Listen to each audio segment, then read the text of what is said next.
All right, ladies and gentlemen, hope you're having a fantastic Sunday. You know what time it is. It is 2 p.m. on your FM dial. This is your host, Brad Kamikaze Franklin, and we are live right now on the Good Things Jackson show here on WRBJ 97.7, the beat of the capital. This show is about all things positive, all things good, all things great that is Jackson, Mississippi. If you're tuned in to hear anything negative, this is not the show for you.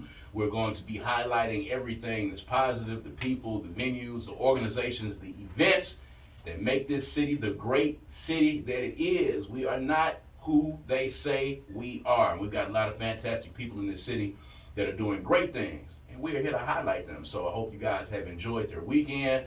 Hope you are getting ready to have an amazing Thanksgiving dinner coming up on next week.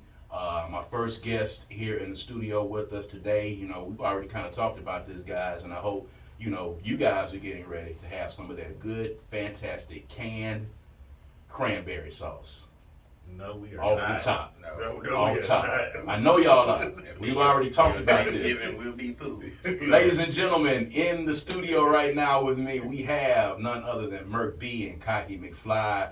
You know them as the twins, you know them as the Nash brothers, but you also know them as the hosts of the Vibe Controllers podcast. We got them in the building today to talk about their podcast, some of the great things that they have going on, man, and all the great contributions that they are making to the city of Jackson. And of course, if you are listening to us, that's great, but you can also follow us. We are live right now on Facebook, on the Good Things Jackson Show Facebook page. There's Good Things JXN, Good Things Jackson Show on the Facebook page. If you want to leave some comments, if you want to leave some questions for our guests, please feel free to do so. We would love to hear from you guys as you were listening. But of course, if you're tuned in, man, make sure that you tag someone or make sure you text someone and tell them to tune in to us as well. Fellas, what's going on with you, man? Chilling, man. Good with you. Happy Sunday. Happy Sunday, man. It seems as if, we've had 2 or 3 conversations over the past month or so, man. But you guys got a lot of good stuff going on. So, of course, we had to have you guys here. So, for people who might not know who you guys are, introduce yourselves. I go by the name of Cocky McFly. I'm Merc B Williams. And we are collectively the Vibe Controllers. We have a podcast called the Vibe Controllers Podcast, which you can stream on YouTube, Spotify, and SoundCloud. We are now in season 3 of that podcast, which is spawned into a full brand now. So, we got a lot of dope stuff going on. Shout out to all the people who have supported us on the journey. We're only a little over a year in, so. Y'all been through 3 seasons already. 3 Well, seasons. we started season 3. Started season 3. I mean, we're still in a year. Yeah. It's definitely not the Power Universe. You know what I'm saying? We ain't gotta wait 8-9 months to get a new season on the Vibe Controller. So just give the folks a little bit of background on you guys, because you guys are Jackson transplants. Y'all hate that term, but y'all are not natives to Jackson. Tell folks where you from, man, and what brought y'all to Jackson in the first place. We're from the big city of Greenville. Yes, sir. Shouts out to the Delta. Shout out to the Mississippi Delta. After we finished school in Hattiesburg, I moved to Jackson first in 2007. My brother came a little later, and since that time, I started hosting and doing different shows, poetry events, primarily things like that at 7 Studios. Shout out to Ezra Brown. And then that spawned into doing some other gigs, and then when my brother moved down, we kind of started collectively doing some things until I moved away for a second, and then he kind of took over the reins and basically got all the way out here. So did you call him up and say, hey man, I'm finna move to Jackson, you need to get up here? How did that work out? Did he follow you up here? How did that happen? Well, we were working for the same company, and so he hit me because I came in 09. So he hit me and was like, the position that you have is available here. And at the time, it was crazy because his roommate, who was DJ Young Venom at the time, was moving out. And so he was like, hey man, you should move down here. And so I moved down here. And you moved in? Yeah. And the rest is history. history. 09 came, and this is where we at. Because I can recall first, because I heard of Cocky McFly first. Yeah. Right. This was before you had kind of got into town. So, you were hosting and, You were doing some comedy gigs, and you're doing that thing, and then the next thing you know, we looked up, and it was a guy that looked just like you that came to town, and he was doing the same thing that you were doing, and he went by Merc B, and the next thing you know, he's doing comedy, and he's hosting, and y'all are kind of doing some things together. So it was really cool, but what was the appeal? Because this show is about good things, Jackson, so we always talk about the feel-good stories that exist for this city. So, you know, graduating from USM in Hattiesburg, you know, when the decision was made for you to come to Jackson, whether it was job or whatever, you know, what was that moment like when you said, okay, I'm about to move to the capital city, I'm about to move to Jackson? Yeah, for me, man, it's always been, Jackson has always felt like home, even when we were young and visiting. We've had family here, you know what I'm saying, who they lived here for some time. And so it was a no-brainer, like if we were gonna move anywhere in Mississippi, it was only gonna be Jackson. And right. so and we were talking about this a couple days ago when we were all kind of fellowshipping, man. It's all about the people. And we wanted to be somewhere where we felt safe, where we felt like we were at home, right? Yeah. And when you're around your people, you're at home. And Jackson has always been that type of a vibe for us. Yeah, the city does have some of the greatest people. So for you, Merc, was it kind of similar? I know your brother called you and said, hey, come up here and check out what's going on, but you know, what was the appeal for you coming into the city of Jackson? Well, prior to that, obviously with him kind of being out here hosting and doing his thing, that was my introduction into the arts community in right. Jackson. Right. That was a scene at the time that just wasn't really cultivated in Hattiesburg at that particular time. Mm-hmm. And so, and there's nothing wrong with that because now there's a scene available now, but at the time it just wasn't. And so, you know, I just wanted to be in a place, in a space where I could figure out who I wanted to be creatively. And obviously coming down here and the bug kind of biting me, being around, you know, that crew and the crowd of people, so many people we can name, you know, in 7 studios. Right. That kind of was like, all right, yo, I mean, there's an opportunity available at the job that I'm at, but again, there's this, you know, ulterior motive in a way that I can get out here and figure out who I am as an artist. Because I didn't start off, ironically, being a comic. That's not what I started off doing. I started out writing poetry, and I was absolutely terrible. So, and I didn't ask you, amen. He's nodding his head in complete agreement with that statement. But again, that's your brother for you now. Be your own people now. Be your own people. But again, it's like, you know, I'm grateful that I started somewhere because it gave me a platform to be able to figure out who I was creatively. And I had to start somewhere. And so that was where I started. That was the only way I could get on stage because, you know, there weren't really comics per se. Like right. And so I just had to figure out what I wanted to do, and poetry wasn't it, but then it kind of turned into what I'm doing now, and you know, the rest is pretty much history. So I remember the comedy scene starting to blossom a little bit. You know, folks don't know, you know, it's flourishing right now in the city.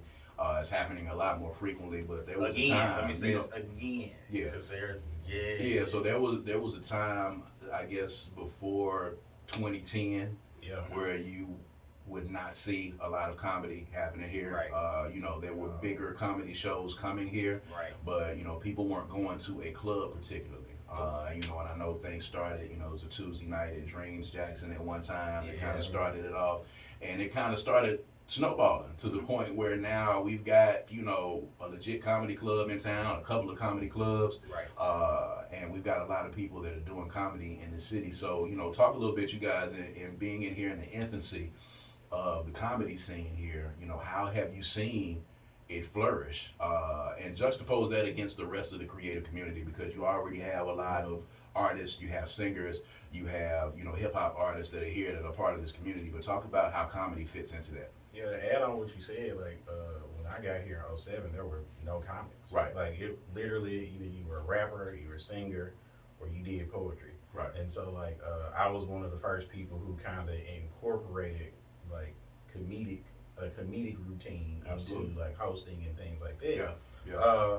Which, you know, that was a little different because I think it helped because a lot of people come to a lot of these shows and they're looking for a variety of things, and that was one of the things that they didn't have. Mm-hmm. And then as I was transitioning away and he was transitioning in, that's when kind of that, like, they kind of formed their whole clique basically, like, you know, him and Rita and Nardo. Right. That's when they kind of really started to really like hit the pavement and kind of push that whole comedic movement. He can talk a little bit more about that, kind of when he came in and like it just blew up at that point. Yes, talk about that a little bit. Yeah, because like when I started actually deciding to kind of do comedy, because really at one you couldn't necessarily get on stage and do a set. At the time in Jackson, the only thing you could do was host events. Mm-hmm. That's all that was available. Yeah, try to get them jokes off while you're right. Yeah, And that was the only way to be able to do that. And so obviously, we kind of started doing it, and then a young brother, man, Kenneth Allen, started Power to Mike, which really was kind of the first comedy open mic or place for comics to be able to be comics or people to do comedy in Jackson. And then obviously you got Rita and Nardo, and there are a host of other people who kind of started to cultivate in that underground scene. But slowly but surely, we started to get noticed and started to get these opportunities regionally. And then regionally, it's turned into nationally, and now it's kind of worldwide. And it's crazy because most Mississippi comics before us, the Marvin Hunters, the Carlos Millers, the Bo Pease, J.J. Williamson, so on and so forth. And there's so many other people I can name. right. But those people had to leave Mississippi to get noticed. They had to go, Memphis was the next step because that's where Chuckles was at. Mm-hmm. Or then you end up going to LA, Atlanta, New York, wherever you Right. go. Right. Now, to see us be able to prosper on that same level, but still be here, is amazing. That's something that, probably would not have happened years ago. So talk about that a little bit. We kind of delved off into the comedy thing. Talk about, the road that has been traveled by yourself, by Rita, by Nardo, the way that y'all have paved, even more of a road for comics to come out of the city of Jackson. So you named a lot of great comics that are out there that are doing their thing that are actually from Mississippi. But yes, and still live in Mississippi, still here. You can see JJ here often, all the time. As a matter of fact, shouts out to JJ because we just got through putting a whooping on them braids, so I know he is somewhere. He's sick. Not on social media. He's somewhere sick right now. So if he's listening, or if you watch the playback of this, so I want you to know, because I think the last time I saw JJ was at the stadium tailgating at an Alcorn game, and he was out there, and we always stop and have a conversation because he's kind of from my era. He's kind of one of my peers in a sense.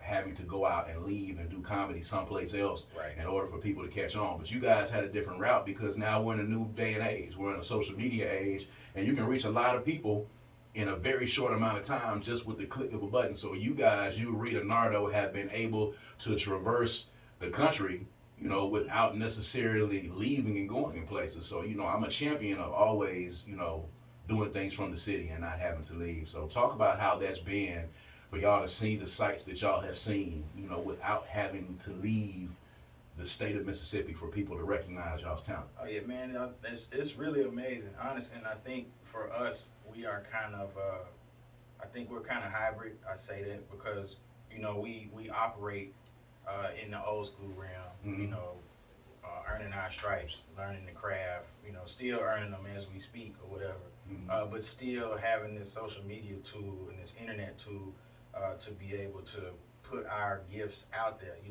Rita was doing shows, but like when she really started doing those prayers, and boom, one goes viral, and the rest is history. Now she goes and she kills at the Stardome, and the guy who runs the Stardome actually is really good friends with Ricky Smiley. Told Ricky, you need to meet this young lady, and boom, the rest is history. There you go. With her being out here with Ricky and was still out here with Ricky and being with Saturday Entertainment and writing for the Emmys and the Country Music Awards and so many other things. Actually just leaving Jamaica and all of that stuff. Same thing with Nardo. And so we're taking this model where we're learning from each other but still, sharpening each other at the same time.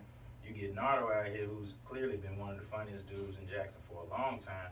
And then boom, you get him out here with another comic from Mississippi, Curry Claiborne, and they're out here on tour, killing it from city to city, state to state. Literally. And then you have me, who was really primarily a host, and then I decided, okay, let me get serious about it and start doing comedy or stand-up, or really, really kind of get into the craft in that realm. And then 2017 comes around, and that's what people don't understand.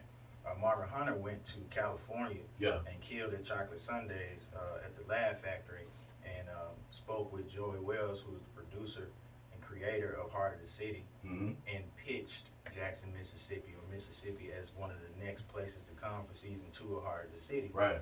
And so his response was, "They do comedy in Mississippi." That was his response. And so, it's crazy the response. Right, yeah. So it's like, "They do comedy in Mississippi." And so they came down, man, and the rest is history. 2 auditions, 50-some comedians, and 4 people were chosen. I just was, blessed enough to be one of the 4 on a national TV platform. And so, it's crazy that you say they came to us. We didn't have to go to them. That's right. And if you're good, they will come to you. And I say that all the time, man. They will find you. It doesn't matter where you are. If you are listening to this show, and we tout that on this show, and we champion that on this show, if you are excellent and you are good at what you do, they will come and find you. It doesn't matter what nook and cranny that you're in the state of Mississippi. If you are on a back road, a gravel road, in the backwoods somewhere of this state, they're gonna find you. They're gonna find you if you're good at what you do. You don't have to export yourself to other places to do what you do if you're talented. And these guys are showing this, and it's incredible that you're saying that there were 50. Yeah, it's like 50-some comedians, man. 2 auditions, and again they go through and they pick 4 people. And it's crazy because it would be us. And like I was telling somebody, I was like, they came to us. Like they came here. We didn't have to go to LA. We didn't have to go to New York. And to have that. I mean, when I started doing comedy or performing in 2009, you couldn't have told me I would have been on Comedy Central or been able to meet an idol like Kevin Hart sitting right here in Jackson, Mississippi, bro. Like that's you couldn't have told me that you would have got 50 people in the room that do comedy. Exactly. You know what I mean? Which is the wildest part. So to say that there were 50 people doing comedy now, and that number is probably gonna grow. Hey, I'm gonna tell you better get ready, because I remember a time when there was, not to date myself, but I can remember a time where you could count the number of rappers in the city of Jackson on 2 hands. I remember that time. Yeah. I'm from that era, and fast forward a few years, later, and you can literally find one on every corner. And that's to say that it just means that the genre has grown. So that means that comedy has grown to the point where now people in Mississippi see that it's a way that they can be seen and they can be heard. So it's not something that's far-fetched. Nope. That they have to leave and they have to be incredibly good. We've seen comics like Country Wayne make their name on the internet, and you guys are doing the same thing. So let's talk about the Vibe Controllers podcast real quick. Cocky, I want to come back to you. What was the inspiration? Because you guys do a lot. You host a lot, you're doing stand-up, you do a lot of events, you do parties. What was the inspiration behind you guys putting this podcast together?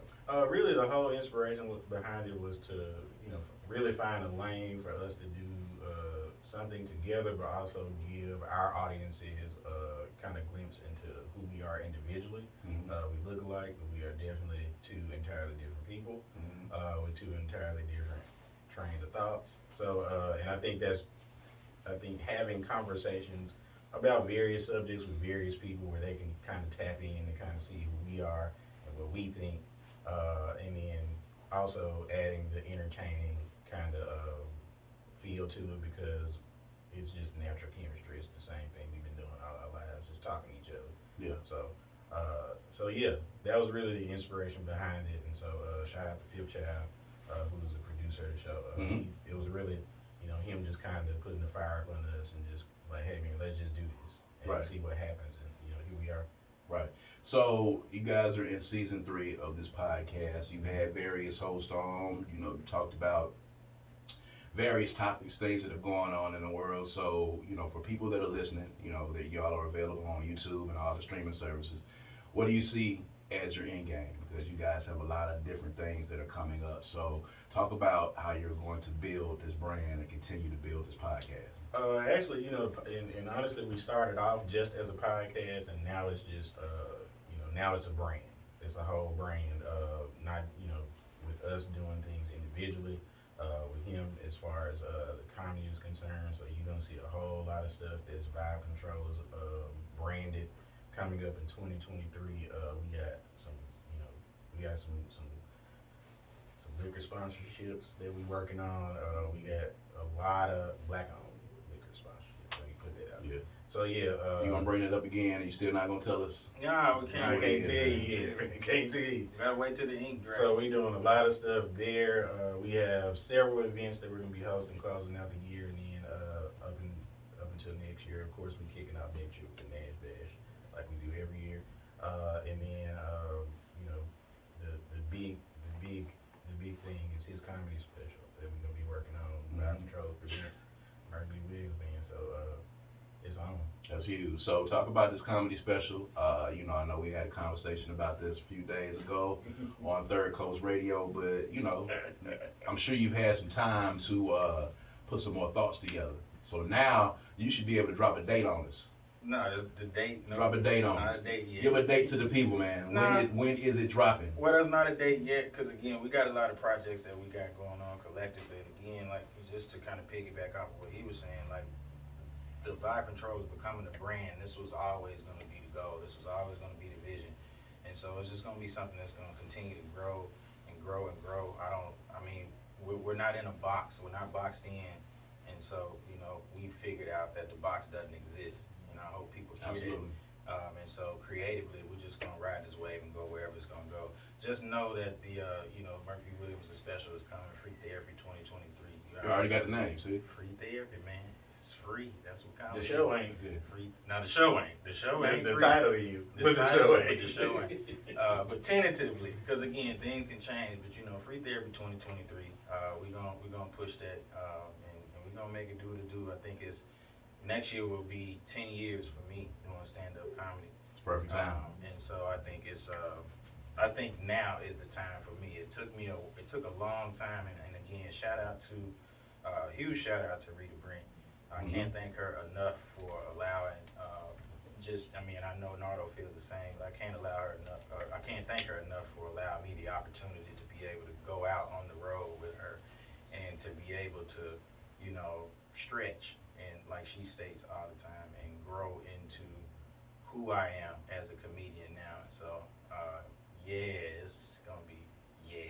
No doubt, we're on the lookout for that. So it's real gonna quick be nice. before we end up this segment, man, and I always, you know, want to end on a positive note, man. This is the Good Things Jackson show. You guys do a lot of positive things in Jackson. And again, there are a lot of naysayers, and what I call them is the loud and very vocal minority Storm cloud. of people out there. The Storm very vocal, small, negative, you know, pocket of people that have bad things to say about Jackson, Mississippi. But you know, being Jacksonians now, and I can say that y'all are Jacksonians, y'all are from the Delta, but y'all are Jacksonians now. Y'all are Jew adjacent. So now that you are here and a part of this culture and this scene, man, real quick for the people listening out there, give your best selling point for the city of Jackson. You know, Good Things Jackson. What does Good Things Jackson mean to you? And I start with you, Cocky, and we'll go to Merc. Oh yeah, for me, man, like I said earlier, it's the people. I have a community of folks that I know I can count on. You know, and I'm saying in the city, not the people outside of the city. People who live in Jackson doing great things.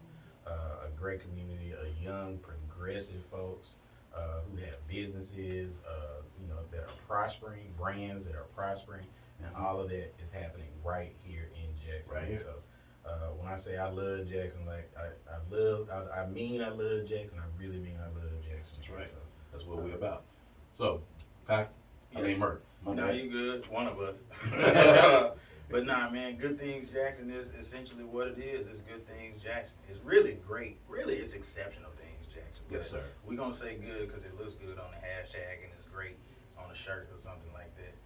But yeah, Good Things Jackson is exactly what it is. It's Good Things Jackson, man. If you look up your history, all of the greatest and amazing things that you love and that you adore, all of those things are from Mississippi. And a lot of them are from Jackson. And so all we are is just a product of the environment that's, you know, grown us to be who we are, and we're just going to continue to, you know, carry that torch and that flag and wave it. And you know, like I said, I told somebody 5 years ago, I said, you might not want to leave this city, because I'm telling you, it's going to pop. And now we at this point where it's a lot of amazing things happening. Don't listen to the narrative or whatever's on the news and all that stuff, man. I'm telling you, Jackson is amazing. It's bright, it's vibrant, and it's growing, and it's progressing. And if you don't want to be a part of that, that's fine. Just move on to the side and let the rest of us Just do what we step doing. to the Let side, us man. keep this train rolling. This is So, a yeah. very, very loud minority of people, and they seem to sometimes drown out the positive forces here. But this show is here to drown out those negative voices. And we are popping right now. One of the reasons why we are popping is going to be coming up in this next segment once we take this break.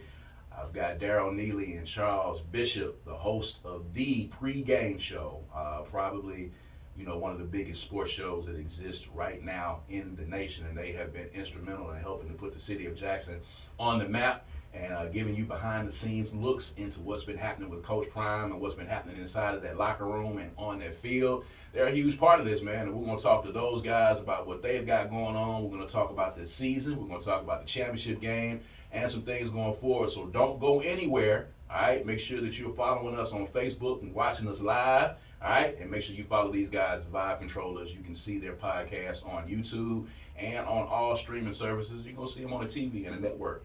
Yep. Coming your way really soon. We out here. All right, man. They are out here indeed. When we come back, we got the pregame show. All right, this is Hot 97.7 WRBJ, the Good Things Jackson show. We're going to be right back in 1 second.